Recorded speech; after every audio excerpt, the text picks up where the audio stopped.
It is a big shot in the arm now for India's fight against coronavirus. Third vaccine, Sputnik, has been approved for emergency use. Developed by RDIF, Sputnik will be manufactured by Hyderabad-based Dr. Reddy's lab and has an efficacy of 91.6%.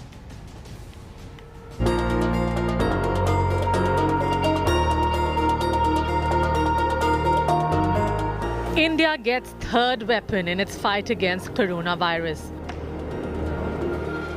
Russia's Sputnik V vaccine gets government panel nod amid surge in cases.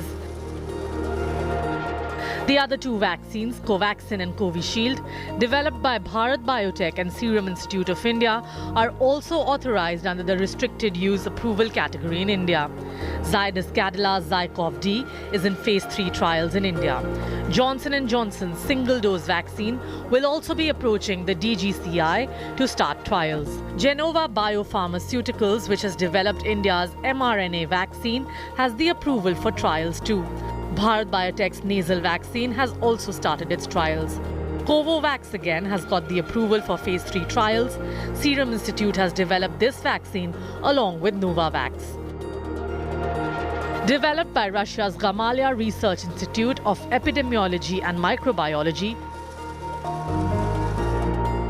Sputnik V demonstrated an efficacy rate of 91.6% after interim analysis of phase 3 trial, which was conducted on 19,866 volunteers in Russia. The data has been published in The Lancet. In February this year, Dr. Reddy's lab had applied for emergency use of the vaccine. Twice the regulator asked the Hyderabad-based company to come back with more data. The company has done bridging studies, dosing 1,300 participants.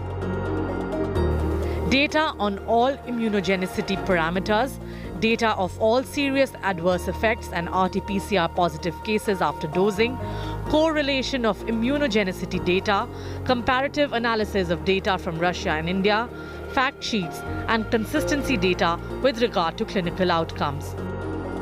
Dr. Reddy's Laboratories and Russian Direct Investment Fund had initiated adaptive phase 2, phase 3 trials for the Sputnik V vaccine in India. RDIF has tied up with at least 4 companies in India to manufacture the doses for use in India and outside. The approval given to Sputnik V perhaps is the best news that we have heard in a while on the pandemic front in the country. The approval comes at a time when cases of COVID-19 are going through the roof and there is limited supply of the existing vaccine doses in the country. Also, the number of doses will be quite large given the fact that RDIF has had a tie-up with many companies in India to manufacture doses of Sputnik V for India and for countries outside of India. With video journalist Nasir, Sneha Mordani in Delhi for India Today. Hello everyone, this is Rahul Kamal here. Hope you enjoyed this video. For the latest news and analysis, like and subscribe the India Today YouTube channel and don't forget to press the bell icon to stay updated.